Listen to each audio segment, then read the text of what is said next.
ล่าสุดกลุ่มเขมรไปป่วนประเทศลาวแล้วนะครับพี่นี่คืออยู่ที่ประตูไซประเทศลาวนะครับซึ่งวัยรุ่นเขมรกลุ่มนี้ไปทำงานที่ประเทศลาวไปชมคลิปกันครับ Người thì đừng người hia anh này cho ơi mà đã cho gây hộ anh này phát biết rồi ăn bắt đâu ăn từ đây ao đây là đây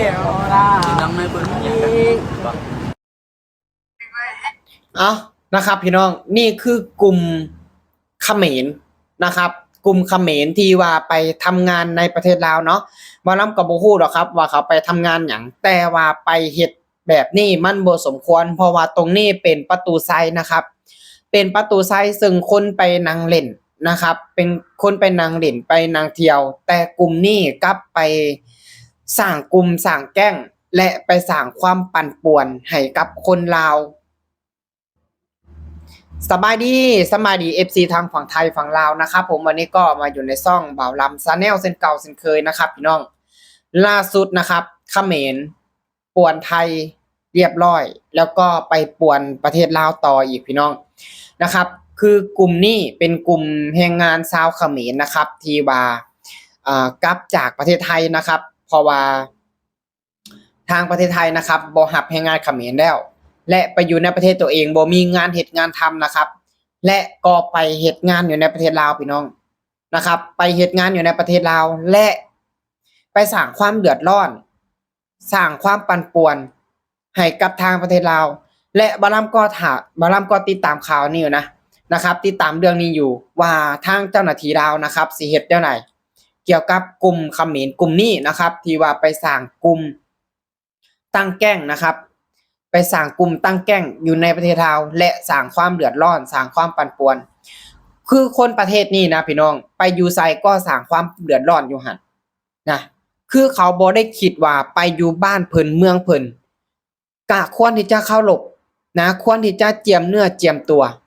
แต่กลับมาสร้างความเดือดร้อนให้คนในประเทศนั้นคือคนแบบนี้บ่สมควรที่จะรับเข้าไปเฮ็ดเวียกเฮ็ดงานอยู่ในประเทศอื่นนะควรที่จะอยู่ในประเทศตัวเองนะและบารำเชื่อว่าถ้าว่าเรื่องนี้เจ้าหน้าที่ลาวเห็นเพิ่นบ่ปล่อยไว้แน่นอนพี่น้องเพราะว่าหยังเรื่องแบบนี้นะครับนะตำรวจลาวบ่ปล่อยไว้แน่นอนนะตำรวจลาวบ่ปล่อยไว้แน่นอนนะครับสิ่งที่เฮ็ดสิ่งที่ทำเนี่ยมันสร้างความเดือดร้อนนะมันสร้างความปั่นป่วนสร้างความตกใจให้กับกลุ่มนักท่องเที่ยวนะครับเพราะว่าตอนนี้ทั้งนักท่องเที่ยวเนาะกำลังแบบไปเที่ยวประเทศลาวนะครับโดยเฉพาะอันดับหนึ่งก็คือพ่อแม่พี่น้อง FC ทางฝั่งไทยนี่แหละครับที่ข้ามไปเที่ยวอยู่ในประเทศลาวตอนนี้เนาะ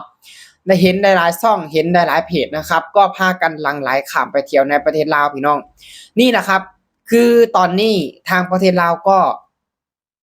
เป็นที่น่าสนใจนะครับของพี่น้องชาวไทยเนาะที่ว่าข้ามไปเที่ยวเนาะและชาวเขมรกลุ่มนี้กลับไปสร้างความเดือดร้อนนะครับสร้างความเดือดร้อนให้กับทางประเทศไทยยังบ่พอไปสร้างความเดือดร้อนให้กับทางประเทศลาวอีกและเจ้าหน้าที่ลาวนะครับอยากให้เร่งตรวจสอบอยากให้เร่งไปติดตามเบิ่งนะว่าสิ่งที่พฤติกรรมของชาวเขมรกลุ่มนี้ไปทำไปเฮ็ดอยู่ในประตูไซนะครับอยู่ในประตูไซเนาะซึ่งเป็นจุดนะครับซึ่งเป็นจุดที่ว่าคนไปนั่งเด่นนะครับคนไปวิ่งออกกำลังกายนะครับหลายๆคนเนาะก็ไปนั่งพักผ่อน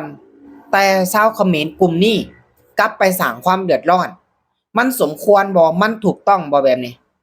ไปอยู่บ้านใดเมืองใดก็ไปสร้างความเดือดร้อนอยู่หั่นป้าพี่น้องคือบ่ลำเห็นแล้วบ่ลำกระสูนขนาดนะคือคนเขมรเนี่ยไปอยู่ไสก็เดือดร้อนอยู่หั่นไปอยู่ไสก็สร้างปัญหาอยู่หั่นบ่จบบ่สิ้นคนแบบเนี้ยบ่สมควรที่จะรับนะบ่รับเข้าไปประเทศนะห้ามเด็ดขาดเลยแบบเนี้ยเพราะว่าหยังนะครับมันจะเฮ็ดให้ประเทศของเฮาน่ะเสื่อมเสียไปนำและถ้าว่ามีชาวต่างชาตินะครับคือชาวต่างชาติก็เจ้าก็อาจสิบ่ฮู้เนาะสำหรับแบบ พ่อแม่พี่น้องทางฝั่งไทยนะครับกับเจ้าอาจสิฮู้ดีนะครับกับเจ้าอาจสิฮู้ดีแต่ว่าชาวต่างชาติอย่างเช่นแบบฝรั่งเมียงต่างๆนะครับก็เจ้าไปเที่ยวก็เจ้าไปเห็นแบบนี้ก็เจ้าก็สิคิดว่าอาจจะเป็นคนลาวก็ได้นะครับและก็เจ้าอาจสิมองแบบว่าประเทศลาวเนี่ยแบบบ่น่าเที่ยวบ่น่าชมเพราะมีกลุ่มวัยรุ่นตั้งแก๊งตั้งกลุ่มนะครับมาสร้างความปั่นป่วนสร้างความเดือดร้อนแบบนี้พี่น้อง